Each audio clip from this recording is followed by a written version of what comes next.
In this guide, we're going to show you how to add video blocks into our content. So let's say we've got this section here that I built for a previous tutorial, and we want to swap out these images for video blocks. I can click on the image, click on the trash can, and I'll do the same with this one as well. One thing I want to do is just create a bit more space for my content. So I'm moving the content blocks further over. And I could either keep them in this format, or alternatively, I could decide to change up the format and have the video sitting above the content block. We'll try that afterwards as well, but I'm going to add two video blocks in place. So I'm going to go up to this add block section or button top left hand corner. That'll bring up the pull-up menu, and we're looking third down from the left. Once we add that video block in place, we can see that the margins are quite tight to the edge of our text block. So we can either make this one grid space smaller. We're working on the 24 column grid, or alternatively, we can go into the section settings. So edit section here. Just going to bring this into space, and we can manually adjust this gap between sections. So let's go up to say 30 pixels. It will make this text block narrower, but it gives you more control over the spacing between elements. Now we've added that video block in, I can duplicate it and position it here. And if I wanted an alternative view, and this is what I love about Squarespace, we can duplicate that section and try it in a different orientation. I'm going to go for a darker color palette here, mainly so we can differentiate the two, but we've got a lot of customization in terms of how this looks. The color change makes a big difference. Here I'm going to adjust these text blocks and make them much wider, as shown here, which means I can make the videos wider. I'm going to bring that button down, or I can select the button and the text block, bring it down into place. What I would do here is get one of these columns sorted first, and because it's the same, just about the same content in each, it's only placeholder content, I'm going to do just that in this tutorial. But I've deleted the right-hand column. Why have I done that? Well, mainly because I'm going to switch to mobile view and get this working on mobile first before duplicating it. It'll just save a little bit of time and hassle to tweak the other column afterwards. Otherwise, we'd have to do this process twice. And even then, we'd have to double check to make sure that there's synergy between the two layouts. So I'll get that working first, and I'll just double check the other section above as well. So we can see that there's some differences here that need to be tidied up. Let's move that down one grid space. Move that one grid space below that.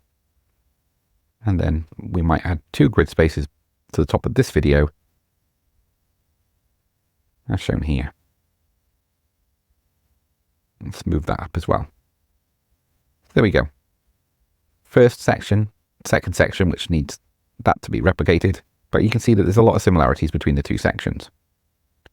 We may even be able to adjust the video so it spans the full width of the mobile view.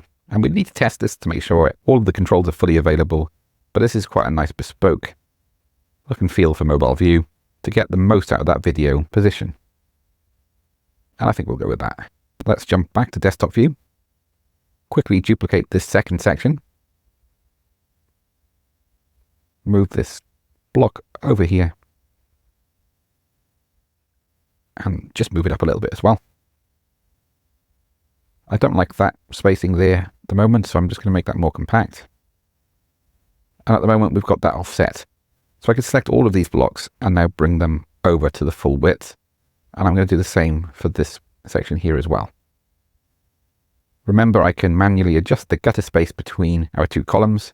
I think that's what I'm going to do here, is bring it up to 40 pixels. A little bit more breathing space between those two columns. Okay, I'm happy with that. But save it, then jump back to mobile, because there'll be a little bit of tweaking to do. Now we've made a couple of changes there. But we're only needing to edit the second of the two columns. Marvelous. Final step, and that's bringing our videos in place. I've got YouTube open here in a second tab.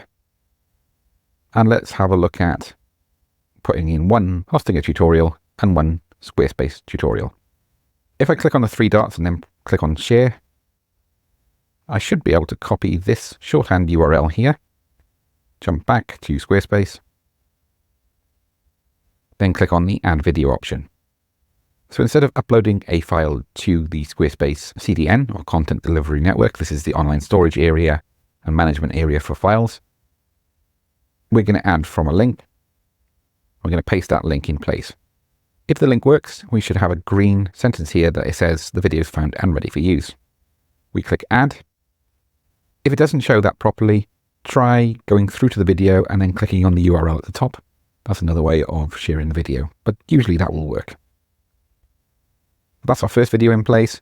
Now let's double click and add our second video. But I need to jump back to YouTube, and I'll use this one as an example here.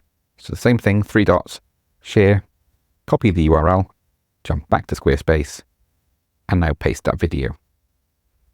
And click Add, and now we can see those videos are now in place. I could do the same for these as well. And just to save me having to go back again, I'm just going to do the same with this one as well. With Squarespace, as with most software, repetition is key, so the best thing to do is just have a play around with it. If you're finding there's an extra space here in the bounding box, I'd recommend just doing a bit of housekeeping and tidying that up. Bear in mind this shouldn't affect your mobile view, but it's always worth just hopping back over and double checking that that's looking good there. Main thing is the ratio are narrower for the thumbnail coming in from YouTube, so we may want to do a little bit of fine tuning. That's completely up to you though. Okay. We've now been able to add videos into our pages. So we can add multiple videos if you want to go down the route of creating grid galleries. Let's just do that very quickly here. This time I'm going to get rid of these text blocks, and we're going to go to, say, 4 videos per row. No, 3 will be better. With that golden line down the middle, we know that that's perfectly positioned right in the middle of the content block. And once we've got that in place, we can duplicate it and drop it over to the right. We could either add in 3 text blocks below. Once we've got those in place, we can head over to mobile and double check that they're working properly. And then once that row's complete, we can duplicate that row and create a grid gallery setup below. If we go into the video settings, we have some additional options. We can add a custom feature image, and that allows us to upload, say for example, our YouTube thumbnails and put them in place. Or we can select an image from the library, and let's just find an example here. So let's go for this one.